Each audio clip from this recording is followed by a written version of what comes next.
श्री मोहन भागवत जी के हम सादर अनुरोध करते हैं कि आप अपने वचनामृतों से हम सब लोगों को धन्य करें। पूज्य मोहन भागवत जी।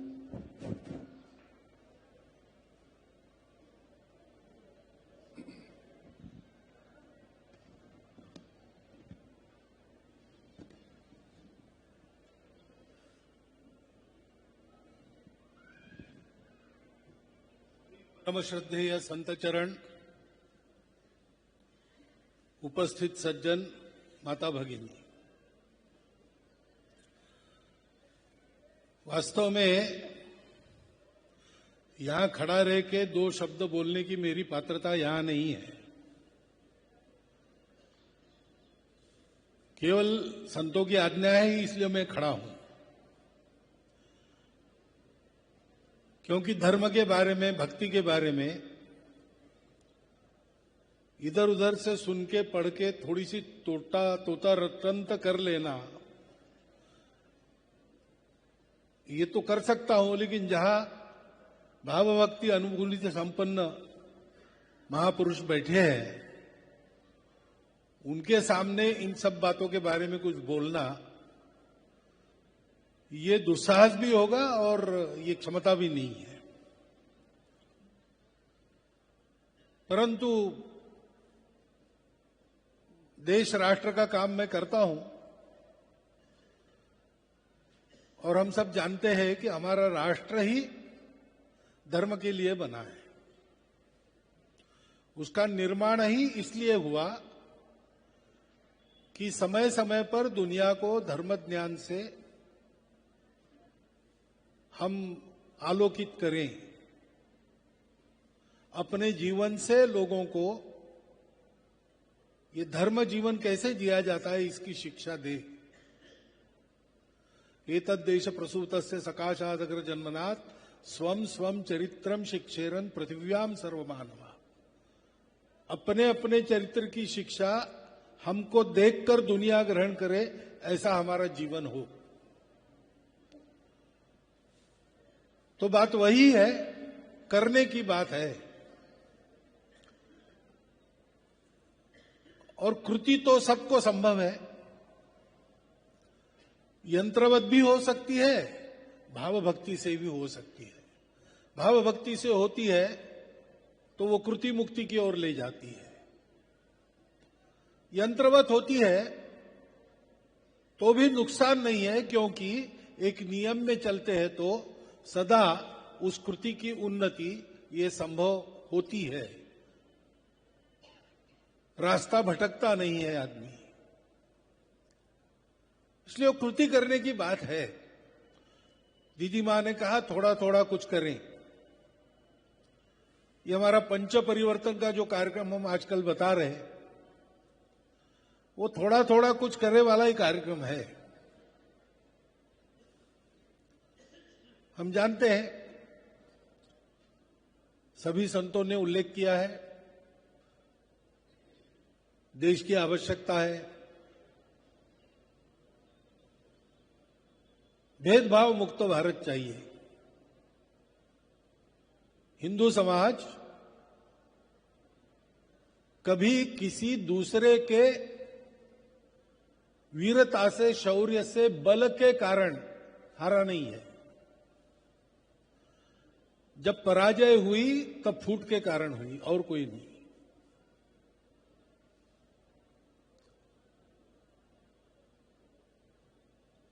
और इसलिए किसी प्रकार का भेदभाव न रहे।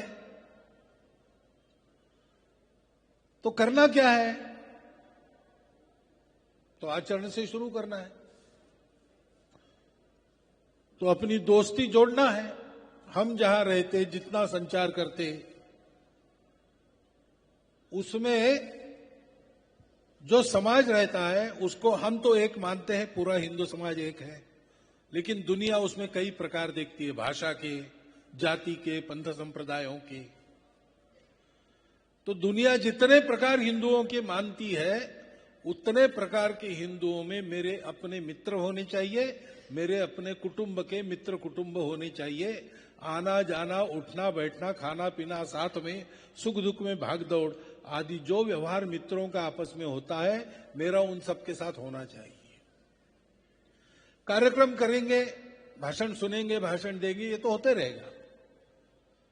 पर्व त्योहार एकत्र मिलकर करेंगे, महापुरुषों की जयंती पुण्यतिथि मिलकर के, ये तो होता रहेगा। लेकिन पूरे जीवन में अगर ये आना है तो हमको जोड़ना पड़ेगा मित्रों। ये जोड़ने का संदेश हमको मिला है। भगवान रामानुजाचार्य जी ने यही संदेश दिया। जब उनको कहा गया कि ये जो मंत्र दे रहे हैं आपको, वो मंत्र सबके लिए नहीं है, अधिकार संपन्न लोगों को ही देना है, क्योंकि मंत्र इतना मुक्तिदायक है कि जो इस मंत्र को सुनेगा वो मुक्त हो जाएगा। तो वो आकर महाद्वार के ऊपर चढ़ गए और वहां से जोर जोर से चिल्लाकर उन्होंने सबको बताया, भीड़ को बताया कि ये मंत्र है, इस मंत्र को सुनो। जब उनको कहा गया कि ये तो आपने गुरु की आज्ञा का भंग किया और ये पाप हो गया, आप नरक के भागी बनेंगे, उन्होंने कहा ठीक है, मैं अकेला जाऊंगा नरक में, लेकिन ये तारक महामंत्र है, ये सुनेंगे तो इतने सारे जीवों का कल्याण होगा, वो सब मेरे अपने हैं, तो मैं अकेला जाऊंगा नरक में, उनको तो मुक्ति मिलेगी। ये भाव है।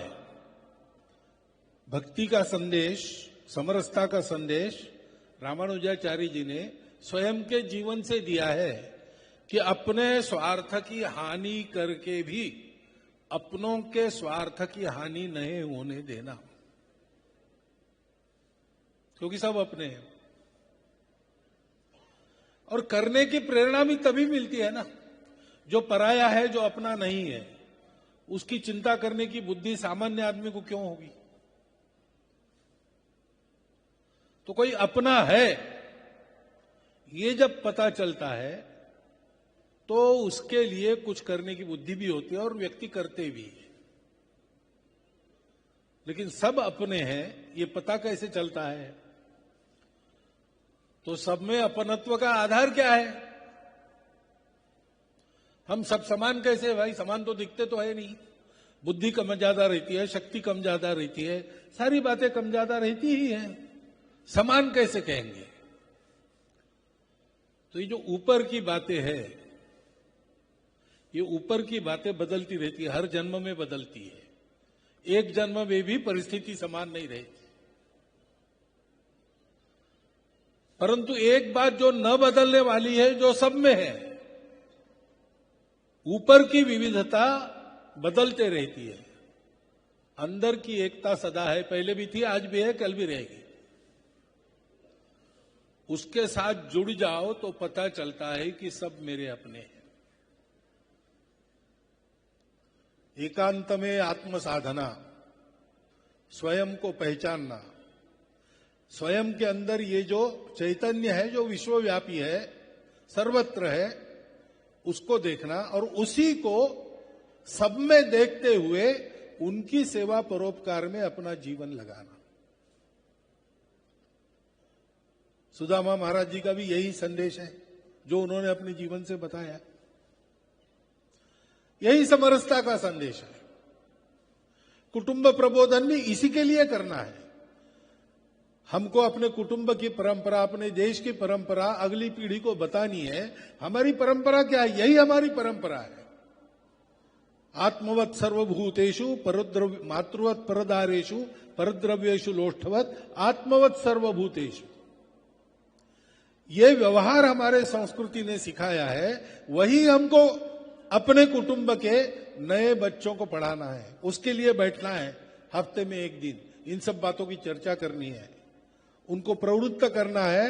अपने लिए रोज करते हो, अपने परिवार के लिए भी रोज करते हो, समाज के लिए भी रोज कुछ करो। पर्यावरण को ठीक क्यों रखना है? क्योंकि पर्यावरण और हम अलग नहीं है। पश्चिम मानती है कि हम सृष्टि के स्वामी हैं। हमको हमारे पूर्वजों ने बताया है और वो सत्य है कि हम स्वामी नहीं हैं, हम अंग है। सृष्टि के हम अंग है। अंगांगी भाव से हम और सृष्टि एक ही है। तो सृष्टि के प्रति अपनापन भी ऐसे ही आता है, उस सत्य को देखते हैं। तो शाकुंतल में वर्णन है, शकुंतला जी जब दुष्यंत के यहां जाने के लिए हुई तो वर्णन है कि वहां के लता पल्लव भी रोने लगे, फूल कुंभलाने लगे, क्योंकि रोज उनको पानी देने वाली, उनका लाड़ प्यार करने वाली शकुंतला अब जा रही है।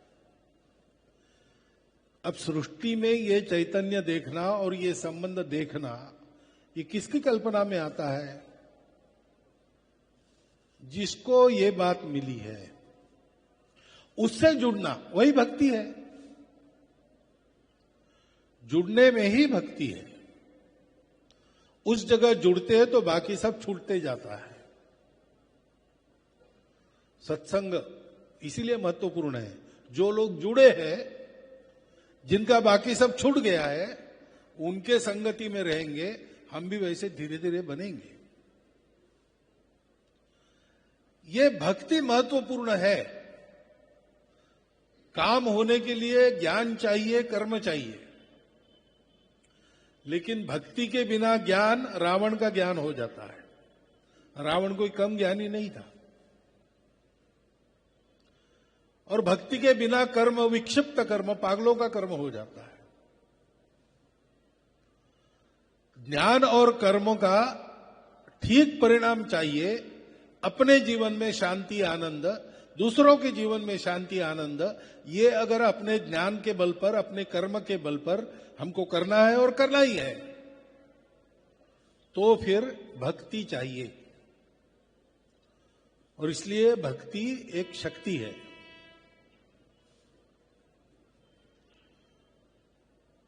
शक्ति में भक्ति नहीं है तो शक्ति दुर्बलों को प्रताड़ित करती है। जिनको सताया जाता है उनको और सताती है। जैसे कहते हैं, विद्या विवादाय धनम मदाय शक्ति परेशान परपीडनाय। विद्या मिली तो विवाद के लिए उपयोग किया, धन मिला तो मदान्ध हो गए, और शक्ति है तो सताते हैं सारी दुनिया को। महाशक्ति बनते हैं, सारी दुनिया को सताते हैं। भारत के सामने ये कभी नहीं था। इस शक्ति का आदर्श हमारे सामने नहीं है। हमारे सामने वो शक्ति है जिसमें अमरत्व की शक्ति है, क्योंकि वो भक्ति से निकली। प्रहलाद के ऊपर कितनी परिस्थितियां आई। आज हमारे यहां भी परिस्थितियों की चर्चा हम करते हैं। परिस्थिति को देखते तो डर ही लगता है कि बात बिल्कुल सही है, लेकिन हम जानते हैं भाई, परिस्थिति आती है और जाती है। ऐसी परिस्थिति आज पहली बार थोड़ी आई है। हमने सुल्तानों बादशाहों के नीचे 500 साल तक जीवन जिया, तब भी था। हमारा कुछ बुरा होना रहता तो उसी समय हो जाता, लेकिन उसमें से हम बाहर आए और फिर से एक हिंदुओं का देश इस नाते आगे बढ़ रहे हैं। ये शक्ति कहां से आई? आसमानी सुल्तानी दोनों प्रकार के अत्याचारों में से हम जा रहे थे। नरमुंड तोले जा रहे थे मनों से, यज्ञोपवीत के को भी तोला जाता था। ऐसे अत्याचारों में हमने अपने धर्म को बचा कर रखा, अपना बलिदान देकर भी। और फिर से आज उस सनातन धर्म का डंका सारी दुनिया में हमारे संतों के द्वारा प्रसारित हो रहा है। ये शक्ति कहां से आई? भक्ति से आई। प्रहलाद जी ने भी सारे अत्याचार उसी के बल पर सहन किए ना, क्योंकि वो शक्ति थी जो मिट नहीं सकती थी, और वो शक्ति अपना काम करती है, समय पर करती है। लोगों को भक्ति द्वारा उसके लिए तैयार रहना पड़ता है। वानरवीर तैयार है तो राम जरूर आएंगे। पांडव अगर अपने शस्त्र उतारकर रथ में युद्ध के लिए बैठे हैं तो सारथी जरूर मिलेंगे। हमारी तैयारी की कमियों के कारण बातें रुकती है। एक बार हमारी तैयारी हो गई कि धर्म संस्थापनार्थ आए, उनको आना ही है, वो तैयारी भक्ति से होती है। हम संघ का काम करते यानी क्या करते हैं, उसी भक्ति को, भक्ति का आलंबन राष्ट्र बनाकर उत्पन्न करते। भक्ति तो एक ही है, वो दो नहीं होती। आराध्य का स्वरूप क्या है वो अलग अलग होता है, लेकिन रूप के पीछे जो सत्य है उसी की भक्ति होती है। ये यथा माम प्रपद्यन्ते, ऐसा भगवान ने कहा है। और इसलिए उस भक्ति को जगाना, प्रेम भक्ति के बिना नहीं नाथ के मन भावेगा, उस अपनेपन को जगाना, समाज में सारी विषमताओं को दूर करने के लिए जो विराट उद्यम चाहिए, सबका चाहिए, वो उस भक्ति के बल पर ही बनेगा।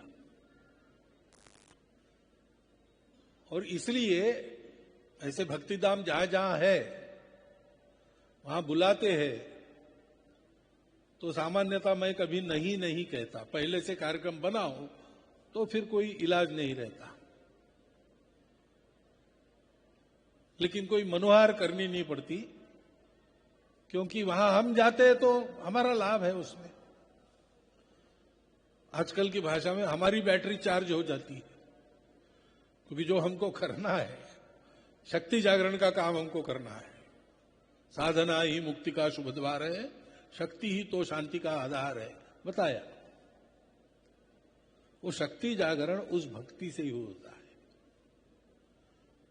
और वो भक्ति जागृत करने वाले हमारे यहां पर संत है, क्योंकि वो स्वयं भक्त है, वो जुड़े हैं, उनकी बाकी बातें छूटती रहती है और निरंतर वो निकट उधर जाते रहते हैं। तो हमारे सामने उदाहरण रहता है कि दुनियादारी में भी रहकर दुनियादारी से अलग परम सत्य से जुड़े लोग हैं। हमारा धर्म सत्य है, हमारी अनुभूति सत्य है, और किसी के पास ये संतों की परंपरा नहीं है। व्यवस्था में बनाए जाते संत वो है सबके पास, लेकिन अनुभूति संपन्न सत्यों की कमी बाकी सब जगह है। भारतवर्ष में वह परंपरा अखंड अक्षुण्ण आज भी चली आ रही है। इसलिए उन संतों के परम उपकार है। हम लोग राष्ट्र के नाते जीवित है, समाज के नाते जीवित है, उनके कारण है। आज भी इतनी पतित अवस्था में भी भारतवर्ष में लोगों को जीने की सीख मिलती है, अध्यात्म की अनुभूति मिलती है, और सब प्रकार की विपदाओं के बावजूद हमारा जीवन चल तो रहा ही है, आगे भी बढ़ रहा है। उसका कारण ये भक्ति है। और इसलिए ऐसे आयोजनों में मैं जाता हूं। आयोजन अपनी जगह तो हो ही जाएंगे, परंतु हम सब लोगों को यह ध्यान रखना है कि वहां हम जाएंगे तो कुछ एक कण क्यों ना हो बटोर कर लाए। लोग भक्तिभाव से वृंदावन आते हैं, यहां की मिट्टी की छोटी सी पुड़िया बनाकर अपने साथ ले जाते हैं। अयोध्या की रज ले आते हैं, वृंदावन की रज ले आते हैं, अपने घर में पूजा घर में रखते हैं, रोज उसका वंदन करते हैं। तो यहां जो ये भक्ति है, वातावरण में विवेक है, वैराग्य है, त्याग और सेवा का जीवन है, परोपकार का जीवन है, सबके प्रति समदृष्टि रहकर सबको अपना मानकर उनके साथ व्यवहार करने की जो रीति है संतों की, उसका कुछ तो हम ले चले। कण कण भी यदि अणु में तेज हो तुम्हारा, चमकाए तिमिर भरा भूमंडल सारा। आज भूमंडल तिमिर भरा हो रहा है, इसको चमकाने का दायित्व हमारा है। और हमारे पास उस तेज के निधि ऐसे भक्तिपूर्ण जीवन में ऐसे धामों में विराजते हुए हम देख रहे हैं। आयोजन होते हैं, 10 दिन का ये आयोजन होगा, संतों का स्मरण होता है, रामानुजाचार्य जी का स्मरण होगा, सुदामादास जी महाराज का स्मरण होगा। तो उनके इस जीवनादर्श में कुछ तो हम ग्रहण करें और कुछ तो करना प्रारंभ करें। हम करना प्रारंभ कर दे, बाकी बातें सब अपने आप ठीक हो जाएगी। क्योंकि परिस्थिति दिखती है, वो तब तक है जब तक हम उसके सामने डरते हैं या पीछे होते हैं। हम खड़े हो गए तो हमारे सामने टिकेगी ऐसी कोई शक्ति आज भी दुनिया में नहीं है। क्योंकि हम सत्य पर खड़े हैं, हम करुणा पर खड़े हैं, हम शुचिता पर खड़े हैं। उसके लिए निरंतर तपस करने वाले संतों की छत्र छाया में हम खड़े हैं। और इसलिए ऐसी कोई बात नहीं जो हमको मिटा सकती है, ऐसी कोई परिस्थिति नहीं है जिस पर हम विजय नहीं पा सकते, और ऐसी कोई कठिनाई हमारे मार्ग में नहीं है जिसको दूर करके संपूर्ण दुनिया को धर्म के प्रकाश से हम आलोकित नहीं कर सकते। बस हमको जागने की और चलने की जरूरत है। 2 कदम आगे जाए तो और 2 कदम हमारे लिए आगे डालना और आसान हो जाएगा। संकट आते हैं, लेकिन धैर्य से सामना करने वालों के सामने नहीं खड़े होते। एक कहानी, किस्सा महाभारत है, बहुत जगह महाभारत है, जैसे रामायण की अनेक कथाएं है, महाभारत की भी है। तो उसमें एक महाभारत में प्रसंग है, युद्ध के बाद सात्यकी अर्जुन दोनों ने सोचा कि अपने ही लोगों को मारना पड़ा, इतना महासमर संहार हो गया, मन को बड़ा कष्ट हो रहा है, तो मन को रमाने के लिए शिकार के लिए जाना चाहिए जंगल में। और श्री कृष्ण परमात्मा को भी बताया, तो वो भी आ गए साथ में। शिकार खेलते खेलते रात्रि हो गई, तो इन दोनों में जंगल के रास्ते रात को शहर लौटना ये बड़ी भीतिदायक बात है, खतरे वाली बात है। तो जंगल में ही कैंप लगाना, रुक गए। कैंप है तो गार्डिंग है, रक्षण करना पड़ता है। उस जमाने में जंगलों में राक्षस भी हुआ करते थे। तो तय हुआ कि सात्यकी की पहली पारी रक्षा की, अर्जुन की दूसरी और भगवान की तीसरी। तो हाथ में खड्ग लेकर सात्यकी पहरा देने लगा, अर्जुन कृष्ण दोनों सो गए। तो वहां एक राक्षस आया, वो अंगूठी जितना था, माया भी था। तो उसने सात्यकी को देखकर कहा कि अच्छा हो गया तुम तीनों यहां चल के आ गए मेरे पास। बहुत दिनों में मैंने मनुष्य का मांस नहीं खाया था, अब तुम तीनों को मार के मैं खाऊंगा, अपनी भूख मिटाऊंगा। तो पहले तो दिखे ही नहीं कौन बोल रहा है। सात्यकी ने खोजा तो दिखा कि घास के पत्तों के पीछे एक अंगूठे जितना राक्षस बोल रहा है। तो सात्यकी हंसा, उसने कहा कि तुम्हारी छोटा मुंह बड़ी बात, तुम कितने हो, हम कितने हैं, तुम कौन सी वल्गना कर रहे हो, ये अपने अपने मौत को न्योता दे रहे हो, मृत्यु को निमंत्रण दे रहे हो।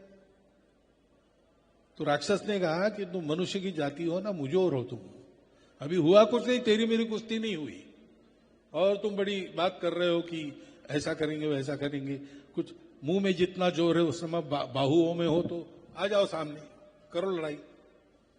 तो सात्यकी को क्रोध आ गया, उसने उसको एक लात मारी, वो लगी, लेकिन राक्षस का कुछ नहीं बिगड़ा, वो जोर से हंसा, थोड़ा सा बड़ा हो गया। फिर यही चला 4 घंटा सात्यकी के पूरी पारी में। सात्यकी तरह तरह से उस पर आघात करता था और वो मार खा के बड़ा होता था और आदमकद बन गया। तो सात्यकी भागा वहां से, अर्जुन को जगाया, भैया अब तुम्हारी बारी है, वहां एक राक्षस है, वो निपट ही नहीं रहा हमसे। अर्जुन ने कहा कोई बात नहीं, मेरे पास दिव्यास्त्र है, मैंने बहुत राक्षसों को मारा है। अर्जुन गया, उसने राक्षस खड़ा था, उसको कहा कि जाओ घर भागो अपने, अब तुम्हारा पाला अर्जुन से है, भीष्म कर्ण जैसे योद्धाओं को परास्त कर महासमर से जो जीवित बचकर निकला है, ऐसे अर्जुन से, दुनिया का सर्वश्रेष्ठ धनुर्धर जिसको कहते, उससे तुमको लड़ना है। तो प्राण प्यारे हो तो जाओ घर में। तो राक्षस हंसा, उसने कहा तुम्हारी कहानी तो हमने सुनी है, अपने दादा के ऊपर पीछे से एक नपुंसक के पीछे आड़ लेकर और बाण चलाए, और बेचारा कर्ण उसका रथ का पहिया फंसा था, तब उसको उखाड़ने के लिए वो जब निशस्त्र होकर नीचे आया तब उसको मारा, और दुनिया का सर्वश्रेष्ठ धनुर्धर कहलाते हो। लेकिन यहां तो कोई नहीं है और मैं जमीन में धंसूंगा नहीं, और तुम किसके पीछे छिपोगे, यहां दूसरा कोई नहीं है। तो अर्जुन को गुस्सा आ गया, बात भाई कड़वी थी और सत्य भी थी, लग गई। तो उसने दिव्यास्त्र निकाले, प्रहार करना शुरू किया। लेकिन बात वही, जितना मार खाए राक्षस बड़ा होते जाए। 4 घंटे के बाद अर्जुन को भी स्मरण हुआ गया कि अपनी पारी खत्म। कृष्ण जी को जगाया कि भगवान आप सोना चाहते हो तो सो जाइए, मैं और 4 घंटा निभा लेता हूं कि वो राक्षस है, वो मरता नहीं है। कृष्ण ने कहा नहीं तुम क्या निभाओगे, अभी तुम पसीने से तर हो गए, तुम्हारे गात्र शीतल हो गए, देख रहा हूं, सो जाओ मैं देख लेता हूं। कृष्ण गए, उन्होंने देखा ही नहीं। राक्षस ताल वृक्ष के जितना ऊंचा बन गया था और वो राह देख रहा था कि अब ये भी कुछ बोलेगा, लेकिन ये देखने के लिए ही तैयार नहीं थे। तो राक्षस को गुस्सा आ गया और उसने कहा तुम्हारी आंखें फूट गई, मैं यहां खड़ा हूं इतना बड़ा, जल्दी से लड़ो मेरे से और फिर मैं तुम तीनों को खाऊंगा। तो भगवान ने जैसे पहली बार देख रहे हो देखकर कहा कि अरे क्या बात कर रहे हो, इतने रात को मनुष्य के मांस का भोजन करोगे, हाजमा बिगड़ जाएगा, भूख बहुत लगी हो तो नींबू की शिकंजी वगैरह पी के सो जाओ घर में, अभी है यहां बात करेंगे, गपशप मैं अकेला कर रहा हूं, तुम साथी हो जाओ, सूर्योदय के बाद तुम अपने घर, हम अपने घर। तो राक्षस को और गुस्सा आ गया, वो भगवान को मारने के लिए दौड़ा, लेकिन भगवान सावधान थे, अपने को बचाते रहे, राक्षस मारता रहा, और जैसे जैसे चिढ़ता था मारता था, थोड़ा थोड़ा छोटा होते जाता था। ऐसे करते करते अंगूठी जितना हो गया, भगवान ने उसको उठा के पल्लू में बांध लिया। और फिर अर्जुन को, सात्विकी को सुबह उठने के बाद वो आए दौड़कर, राक्षस का क्या किया, तो बताया पल्लू में बांधा है, कौन सा अस्त्र चलाया, कौन सा मंत्र जपा। तो अस्त्र मंत्र की जरूरत नहीं, ये राक्षस है वो अपनी बौखलाहट पर, चिड़चिड़ाहट पर पलने वाला है।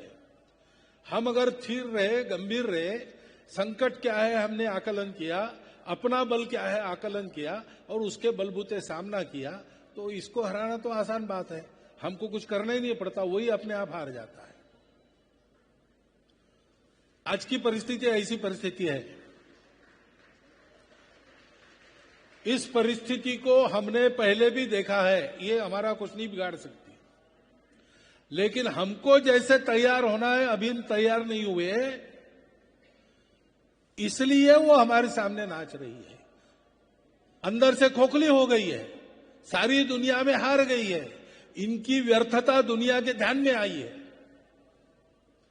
ये सारी जो आसुरी शक्तियां हैं, जैसे जैसे हम धार्मिक समाज के, सनातन समाज के, हिंदू समाज के सब लोग एक होते जाएंगे, वैसे वैसे ये टूटते जाएंगे। आप देख लीजिए पिछले 50 साल में जैसे जैसे हिंदू एक होता गया, वैसे वैसे इनके टुकड़े होते चले गए। हमको कुछ नहीं करना है, भक्ति के आधार पर सबको अपना मानकर उस आत्मैक्य का बोध सदैव अपने हृदय में जागृत रखकर कर्म करना है, शक्ति के आधार पर चलना है, सात्विक शक्ति के आधार पर चलना है। ना भय देत काहू को, ना भय जानत आप, भक्तों को भय नहीं रहता।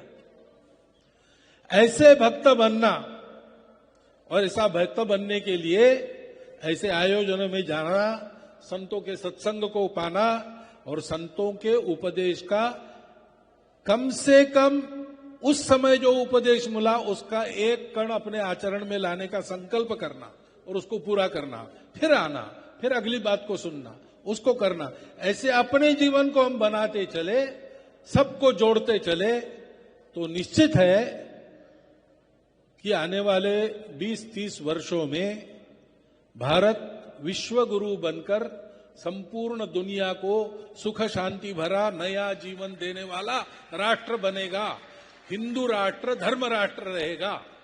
इसको कोई अन्यथा नहीं कर सकता, क्योंकि इसी के लिए भारत का जन्म है और वह प्रयोजन सामने उपस्थित है। हमारे तैयारी की देर है, उसमें लग जाइए। इतना एक हाथ जोड़कर अनुरोध आपके सामने रखता हूं, संतों के सामने क्षमा याचना करता हूं। कुछ उल्टा सीधा हो गया होगा तो वे मेरी गलती बालक मानकर क्षमा करें, और आपको धन्यवाद देता हुआ मेरे 4 शब्द समाप्त करें।